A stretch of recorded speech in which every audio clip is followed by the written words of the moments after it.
Harry Potter fans are gonna hate this review.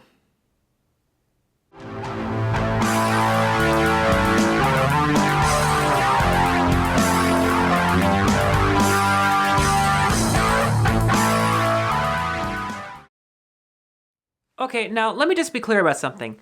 I like Harry Potter. I love the universe, the magic, the school for magic, the wizards, the witches, the wands, the animal, everything. It's just not my biggest thing in the world of nerd fandom. There are more things about the Harry Potter world that I admire and appreciate than I really enjoy. And I especially love how it got kids interested in reading. And being someone who likes animals, particularly mythic animals, I love that it's loaded with them. Dragons, griffins, dwarves, elves, all kinds of fantastic things. And while I don't like that the only reason Warner Brothers is making these movies because they're just filling in the amount of time that they don't have to make Harry Potter movies by just making more Harry Potter movies, which I think is stupid because it could be using a free time to do anything else, I at least appreciate that they're taking it in a different direction and not just trying to get more of actual Harry Potter stuff, but rather taking stuff that takes place within the Harry Potter universe, because there is some potential in that. There's lots of potential for that. And I would be way more interested in the exploration of expanding this universe and making more movies out of it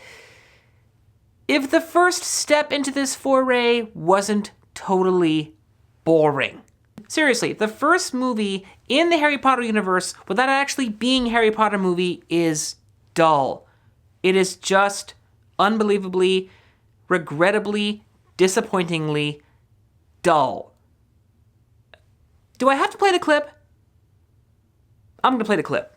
It's dull, dull, dull. My God, it's dull. It's so desperately dull and tedious and stuffy and boring and desperately dull. I think I'm gonna start using that a little more often. Now, I know that a lot of people out there who are big fans of the books in the Harry Potter universe and all the other movies, even though personally I think the movie stopped being good after 3, are already trying to write up some kind of magic spell to get payback at me for not liking the movie. So, wait, what?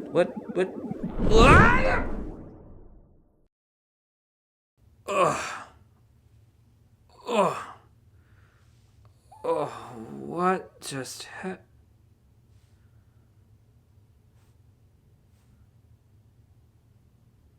Really? Really? Oh, real mature Harry Potter fans, really mature. This is beneath you. Seriously, what is... Okay, look, because I know you're still watching, okay? Let's make a deal. I tell you why I think the movie is boring, and if you agree with me, you will find it in your heart to forgive me or disagree to disagree and give me back my body. Please? Okay, here we go.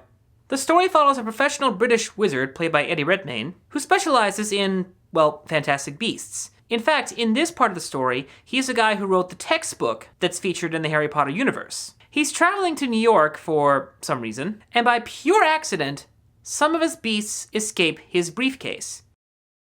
Yeah, he carries an entire zoo or animal recovery station in his briefcase. Hey, it's magic. We don't have to explain it. Most of the time.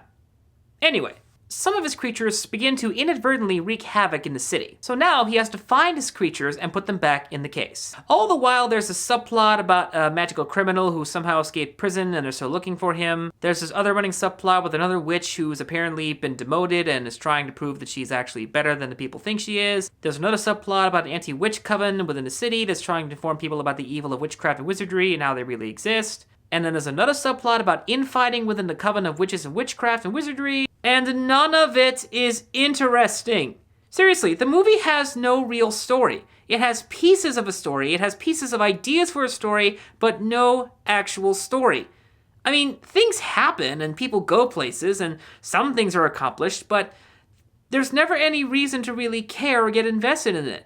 I mean, the only thing it's arguably worth sort of investing in is Eddie Redmayne's character. Because A, he plays the part very well, and B, he's somewhat sympathetic and relatable. He's the kind of typical guy who seems to relate to animals better than people, which I can honestly relate to sometimes. And he clearly cares a lot for the fantastical beasts and wants people to not hurt them, or just, think of them as mindless, wild, savage creatures. In fact, in the movie, that's the whole reason he's writing the book. But the thing is, The movie is full of so many other subplots that really don't go anywhere that it makes the whole movie just feel, well, boring. It's like the director really had no idea how to tackle this fantastic magical subject matter, even though he's already directed a couple of the previous Harry Potter movies. So he just kind of treated it like a standard drama where everyone is very quiet and is very reserved and isn't really all that lively, to be perfectly honest. It's just really sad because there really was a good amount of potential for this to be a good movie. I strongly suspect that bigger fans of the series than myself will very likely find something wonderful and worth investing your time into in this movie. But for the rest of us, well, I'm sorry to say this is yet another case of good idea with bad execution. Now, if whatever Harry Potter fan is out there that's still watching that did this to me, if you in any way understand, maybe even agree with me, please give me back my body.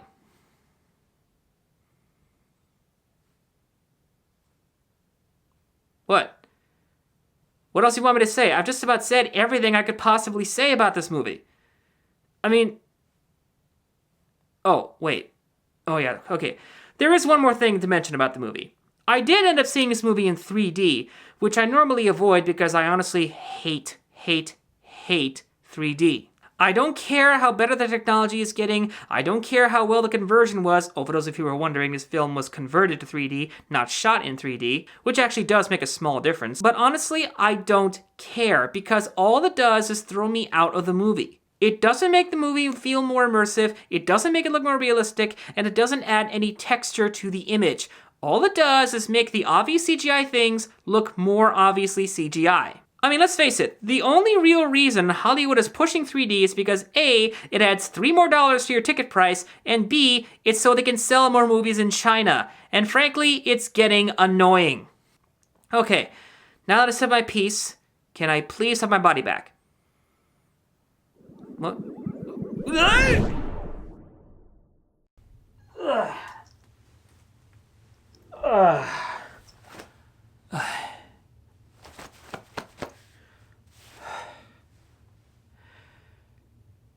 I hope I never have to review another Harry Potter movie again. Ladies and gentlemen, I'm the Norm telling you what Hollywood doesn't want you to hear. Thank you for watching.